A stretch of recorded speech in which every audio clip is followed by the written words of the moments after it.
Alright, hello friends, welcome to यार्स के YouTube channel. मेरा नाम है आयुष राठी और ये हमारा ट्रिक्स एंड चीट कोड्स का एक और नया एपिसोड है जिसमें मैं आपके सामने क्वेश्चंस लेने वाला हूं जेईई एडवांस के प्रीवियस ईयर क्वेश्चंस, और उसमें हम लोग देखेंगे किस तरीके से हम लोग ट्रिक्स एंड चीट कोड्स लगा सकते हैं, ऑप्शंस को कैसे हम लोग एलिमिनेट कर सकते हैं, इंटेलिजेंट गेसिंग हम लोग किस तरीके से जेईई एडवांस के क्वेश्चंस में कर सकते हैं। कई बार क्या होता है, आपको 10, 15, 20 नंबर बढ़ाने की जरूरत पड़ती है एग्जाम के अंदर में, ताकि आपका जो मार्क्स है वो थोड़ा सा बढ़ सके, ताकि आपको जो भी आपके डिजायर्ड कॉलेजेस हैं, डिजायर्ड आपके जो है ब्रांचेस हैं, वो सारी चीजें आपको जो है मिल पाए, डिजायर्ड आपके रैंक आ पाए। कई बार ऐसा होता है कि आपको पता होता है कि आपको 15-20 नंबर और चाहिए जिससे कि आपका एग्जाम क्रैक हो सकता है, तो आपको वहां पर उस सिचुएशंस में क्वेश्चंस को अटेम्प्ट लेने पड़ते हैं, अपने नंबर को आपको बढ़ाना पड़ता है। जेईई एडवांस एक बहुत ही इंपॉर्टेंट एग्जाम है, बहुत ही टफ कॉम्पिटिटिव एग्जाम है, तो उसको आप लोग ये मत समझना कि आप लोग तुक्के ट्रिक्स के बलबूते जो उसको क्रैक कर लोगे।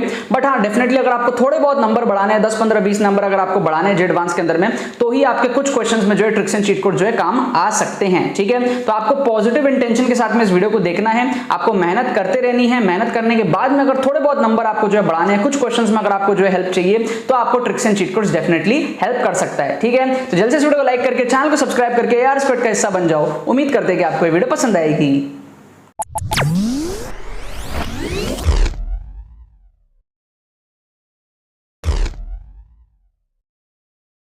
स्टूडेंट्स, अगर आपको जेईई एडवांस 2022 के एक्सक्लूसिव मेंटरशिप बैच के अंदर में एनरोल करना है तो उसका लिंक आपको डिस्क्रिप्शन में दिया हुआ है। इसके अंदर में आपको एक्सक्लूसिव कोर्स मिलेगा जिसमें आपको सारे स्ट्रेटजीज, लास्ट मोमेंट में किस तरीके से आपको जेईई एडवांस को डील करना है, एक्सक्लूसिव ट्रिक्स की एक वीडियो उसके अंदर में आपके लिए है, और साथ में आपके मॉक टेस्ट्स हैं and personal Google Meet sessions है। आप मेरे साथ गूगल मीट के अंदर में वीडियो कॉल के अंदर में आप बात करोगे एंड लास्ट के 7-8 दिनों के अंदर में आपको किस तरीके से पूरा माइंडसेट प्रिपेयर करके आपको एग्जाम देना है, जिससे कि आपको थोड़ा बहुत अगर 15, 20, 30 नंबर का भी अगर आपको इंप्रूवमेंट मिलता है तो भी बहुत बड़ी बात होती है जेईई एडवांस के अंदर में। तो अगर आप सीरियस हो जेईई एडवांस 2022 के लिए एंड अगर आप थोड़ा सा कम आपका कॉन्फिडेंस है, आपको थोड़ी सी कॉन्फिडेंस की, मोटिवेशन की, गाइडेंस की अगर आपको जरूरत है, तो आपको लिंक डिस्क्रिप्शन में दिया हुआ है, आपको जा करके अपने डिटेल्स को फिल करने हैं, एनरोल करना है एंड बस आपको जो है हमारे तरफ से एक एडमिशन ईमेल आ जाएगा एंड आपको व्हाट्सएप ग्रुप के अंदर में ऐड कर लिया जाएगा एंड फिर आपकी मेरे साथ 1-to-1 जो है बात हो रही होगी। ठीक है ना, तो जितने भी सीरियस एस्पिरेंट्स हैं, मेक श्योर आप लोग इस एडवांटेज का जो है फायदा, अपॉर्चुनिटी का जो फायदा उठा लो। तो देखो यहाँ पर मैंने आपके सामने दोबारा से क्वेश्चंस ले लिया है जेईई एडवांस के प्रीवियस ईयर क्वेश्चंस, और जेईई एडवांस के प्रीवियस ईयर क्वेश्चंस यहाँ पर मैंने अलग अलग टाइप के उठाए हैं। पैराग्राफ आपको यहाँ पर दिख रहा होगा, पैराग्राफ के अंदर में 2 हमारे पास में यहाँ पर क्वेश्चंस हैं। ठीक है, जेईई एडवांस के अंदर में किस तरीके से तुक्का मार सकते हैं, किस तरीके से इंटेलिजेंट गेसिंग कर सकते हैं, किस तरीके से ऑप्शंस को एलिमिनेट कर सकते हैं, ये सारी चीजें जो हम लोग यहाँ पर इस वीडियो के अंदर में देखने वाले हैं। अगर आप इस इंटेंशन से इस वीडियो पे आए हो कि भैया आप तुक्का मार करके IIT क्रैक कर लोगे, आप मेहनत नहीं करना चाहते, आप कोई हैक ढूंढ रहे हो, ठीक है, तो आप बहुत ही गलत ट्रैक पे हो, थोड़ा सा शर्म करो।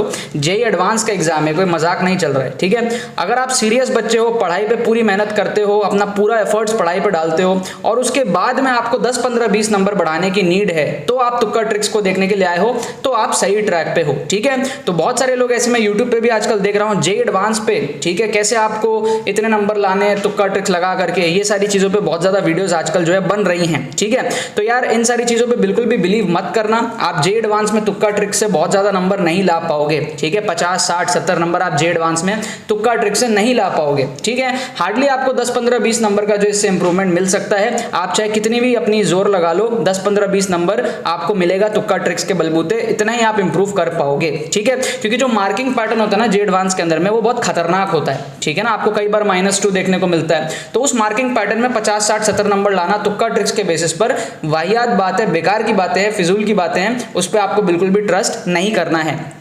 मैं क्यों तुक्का ट्रिक्स बना रहा हूं, बहुत सारे बच्चों की डिमांड ऐसी आती है कि सर हम SC ST कैटेगरी से हैं, हमें 70-80 नंबर चाहिए, हम 50 ले आते हैं, 15-20 नंबर और बढ़ाने हैं हमको। ठीक है, या ऐसे बच्चे हैं जो जनरल कैटेगरी से, वो कहते हैं सर हम 25% पेपर सॉल्व कर लेते हैं, 30% पेपर सॉल्व कर लेते हैं, हमें थोड़ा इंप्रूवमेंट चाहिए ताकि हम 35-40% तक पहुंच पाए। हमने मेहनत तो बहुत करी है, लेकिन थोड़ा सा ट्रिक्स एंड चीट कोड्स कुछ क्वेश्चंस के लिए अगर टैकल करने का हमको तरीका पता चल जाए तो हम और ज्यादा इंप्रूवमेंट कर लेंगे। तो सिर्फ ऐसे बच्चों के लिए तुक्का ट्रिक्स फॉर जेईई एडवांस है, अदरवाइज आपको जेईई एडवांस में ट्रिक्स के बलबूते आपको आपका एग्जाम क्रैक हो जाएगा, ऐसा बिल्कुल भी आपको नहीं सोचना है। राइट, अब हमारे पास में क्या है, जो मेथड्स मैंने आप लोगों को सिखा रखे हैं वही किस तरीके से आपके अप्लाई हो रहे हैं, हम लोग हर एपिसोड्स के अंदर में देख रहे हैं। आपको डिस्क्रिप्शन में जो है प्लेलिस्ट का लिंक मिल जाएगा, आप प्लेलिस्ट में जाकर के सारे एपिसोड्स पास्ट के जो मैंने बनाए हैं और फ्यूचर में जो मैं बनाऊंगा वो सारे आपको दिख जाएंगे। तो सबसे पहले ये वाला क्वेश्चन हमारे पास में क्या है, इसमें एक्सट्रीम का फंडा लगेगा, एक्सट्रीम। ठीक है, तो एक्सट्रीम का फंडा जो है ये बहुत ज्यादा लगता है। तो ये क्या है ना, ये आपके जेईई मेन में भी लगता है, जेईई एडवांस में भी लगता है। इसमें हम क्या करते हैं, चार ऑप्शन अगर आपको ऐसे दिए हुए हैं तो हम सबसे बड़ा वैल्यू को और सबसे छोटा वैल्यू को काट देते हैं। ठीक है, सिंपल सी चीज है। अगर आपको तुक्का लगाना है तो एक्सट्रीम वैल्यू को तुक्का मत लगाना, बीच वाले वैल्यूज में से आप तुक्का लगाना। तो यहाँ पे सबसे बड़ा और सबसे छोटा काटेंगे, हम बी और सी में से यहाँ पर तुक्का लगाएंगे। क्या आपको बात समझ में आ रही है? हम बी और सी में से यहाँ पर तुक्का लगाएंगे।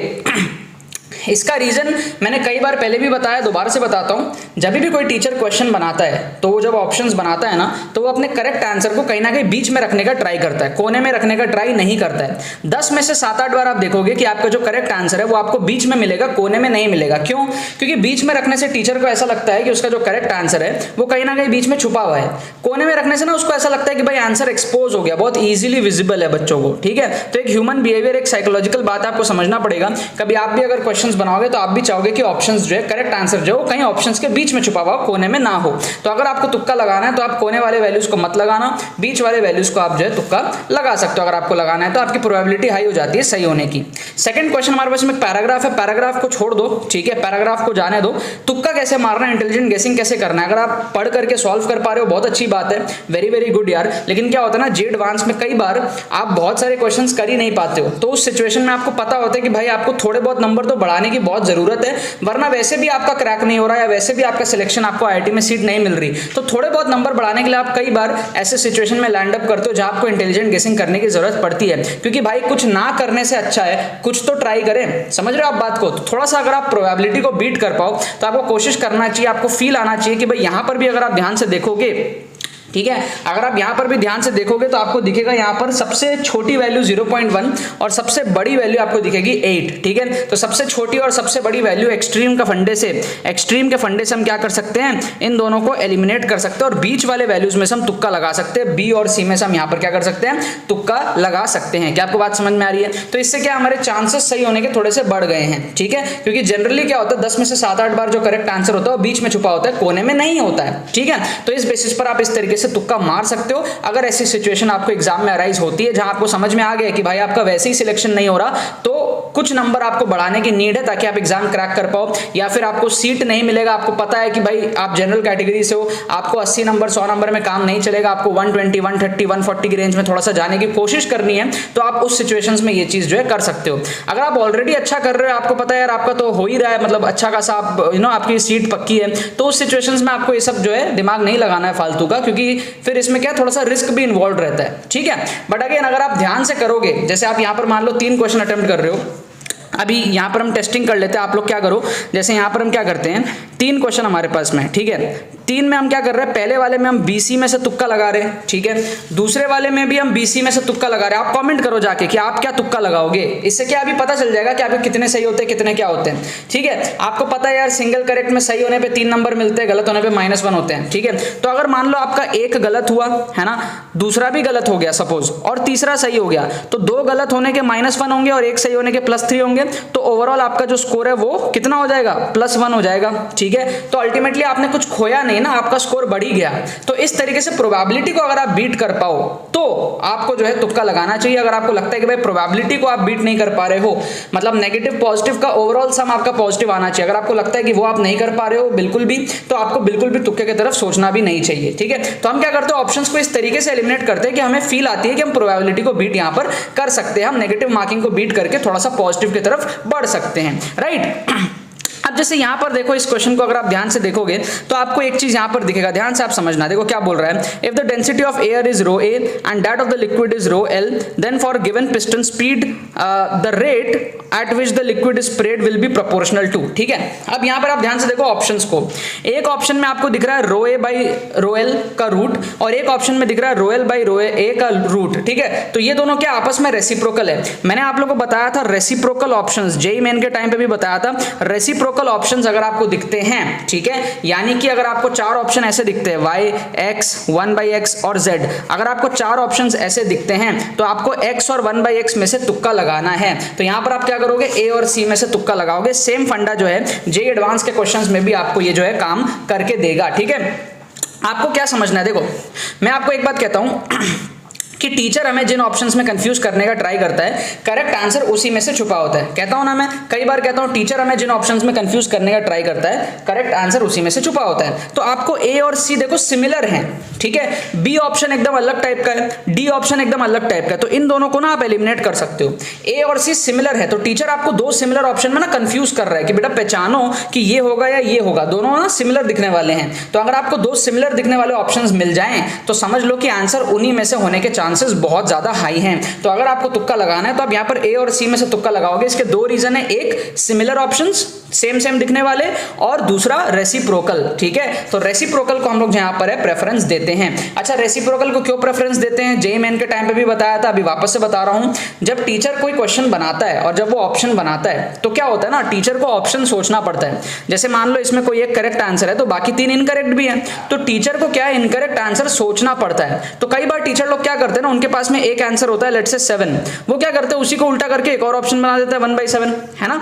तो इससे क्या है, टीचर का काम थोड़ा सा आसान हो जाता है। उसको जो चार ऑप्शन सोचने हैं, 1 2 3 4 ऑप्शन जो सोचने हैं, कई बार टीचर ना सोच नहीं पाता। मतलब it is not an easy thing. आप भी सोचो कि जब आप क्वेश्चन बना रहे हो आपको ऑप्शन सोचने पड़ते हैं। पहले तो आप क्वेश्चन सोचते हो, कौन सा क्वेश्चन ले, क्या ले, उसका करेक्ट आंसर आप देखते हो, फिर लास्ट प्रोसेस आपका होता है ऑप्शन सोचना। तो जब इंसान ऑप्शन सोचता है ना तो कई बार वो थोड़ा सा ढील दे देता है, और कई बार वो थोड़ा सा क्या करता है, एक ऑप्शन को उल्टा करके दूसरा ऑप्शन बना देता है। ठीक है, और जिस ऑप्शन को वो उल्टा करता है वो मैक्सिमम नंबर ऑफ टाइम्स वही आंसर होता है जो करेक्ट होता है, क्योंकि वही आंसर उसको सबसे पहले पता होता है। उसको वो उल्टा करके एक और ऑप्शन बना देता है। क्या आपको बात समझ में आ रही है? तो टीचर को शायद ये पता होगा, उसने उल्टा करके ये बना दिया, या तो टीचर को ये पता होगा, उसने उल्टा करके ये बना दिया। तो इस चीज की होने की चांसेस बहुत ज्यादा हाई होती है। मैं ये नहीं कह रहा हूं कि हमेशा आपको ये चीज देखने को मिलेगा, बट हाँ हाई होती है, प्रोबेबिलिटी हाई है कि आपका सही हो जाएगा। अगर आप इन दोनों में से सही आंसर मतलब मार्क करने का अगर आप ट्राई करोगे तो सही होने के चांसेस आपके बढ़ जाएंगे।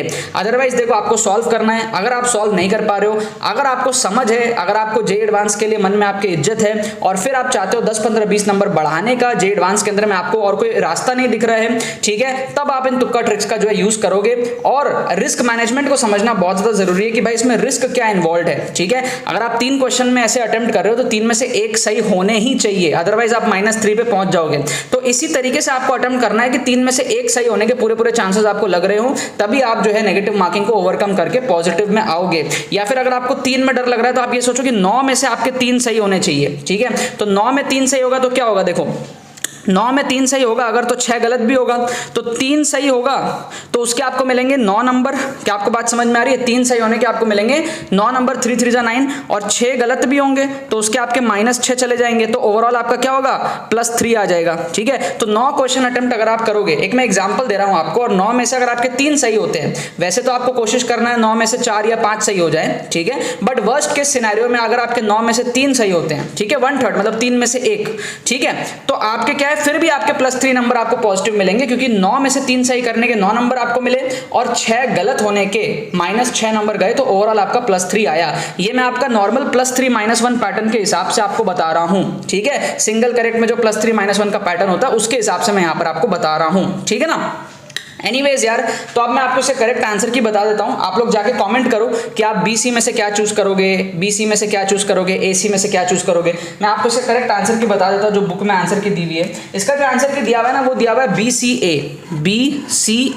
ये करेक्ट आंसर की हमको यहाँ पर दिया हुआ है BCA। ठीक है, फर्स्ट का हमको दिया हुआ है B, सेकेंड का हमको दिया हुआ है C, और थर्ड का हमको दिया हुआ है A। ठीक है, ये करेक्ट आंसर की हमको यहाँ पर बुक में दिया हुआ है। मैंने सॉल्व करके देखा नहीं है, आप चेक कर लेना अपने एंड से कि भाई ये जो आंसर की है वो सही है या नहीं। मैं सॉल्व करके देखा नहीं हूँ, मैं बस ट्रिक्स एंड चीट कोड्स लगा करके आंसर की जो भी बुक में दी हुई थी, प्रीवियस ईयर की जो भी बुक है वो मैं आपको आकर के आंसर की बता रहा हूँ। ठीक है, कभी कभी बुक में क्वेश्चन वगैरह या आंसर की वगैरह थोड़ी बहुत गलती होती है, तो वो चीज़ आप अज्यूम करके चलना कि भाई मैंने प्रॉपरली वेरीफाई नहीं किया है, सॉल्व करके वेरीफाई नहीं किया है। ठीक है, इसका आंसर मोस्ट प्रोबेबली 108 ही है जहां तक, if I am not wrong. ठीक है, इसका आप लोग एक बार चेक कर लेना अगर आप चाहो तो अपने एंड से, आपके पास जो प्रीवियस ईयर बुक वगैरह रहती है।